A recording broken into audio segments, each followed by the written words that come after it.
Peggy 18.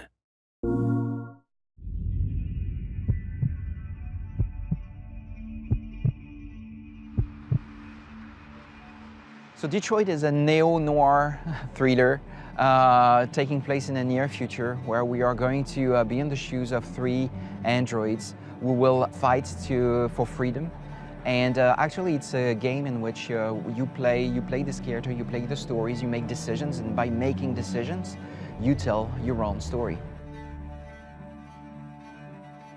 So it all started with this short that we created in 2012. It was called Kara. It was about this female android that was built in a factory in real time in front of you, and we realized that she has emotions, she has feelings, and she wants to be alive, she wants to be free. And at the end of the short, she leaves the factory and we don't really know what happens to her. I was still haunted by this character and what happens to Kara when she leaves the factory. So when we had to think about what we wanted to work on, I really wanted to revisit the story and give, and tell them what comes after that when she leaves the factory. If the Android industry had to settle somewhere in the world today, it would probably be in Detroit because of this great past, but also because there are a lot of empty factories, there's a lot of space. For me, the story had to be grounded in the real world, so I absolutely wanted a real city. And honestly, I didn't have a list of cities. It was really Detroit, and that was it.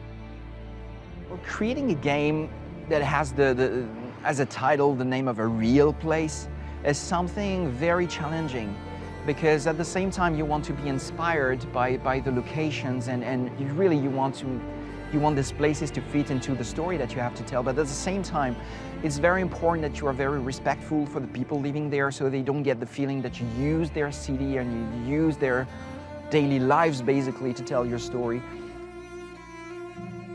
We really thought of Detroit as the fourth playable character somehow, and from its history, it's a character that started as a very powerful place and very wealthy place, and it went through very hard times, and now it's coming back trying to be born again. So in the game, what we're trying to do is really to make this character alive somehow and not have a static background, but rather have a character that would evolve and change through the story. So at the beginning, you can see a sunny version of Detroit somehow, and then it becomes rainy, and then it's really pouring rain and becomes darker and darker before snow arrives, and snow covers everything near the end. Well, it's a very emotional moment for me to come back after having spent 4 years of my life working on the city. And it's funny because we visited the city first, and so we started with a real place, but for 4 years it became a virtual place, something that we recreated. And coming back after 4 years and seeing the real place again is really an interesting experience, very, very moving experience for me. For the players.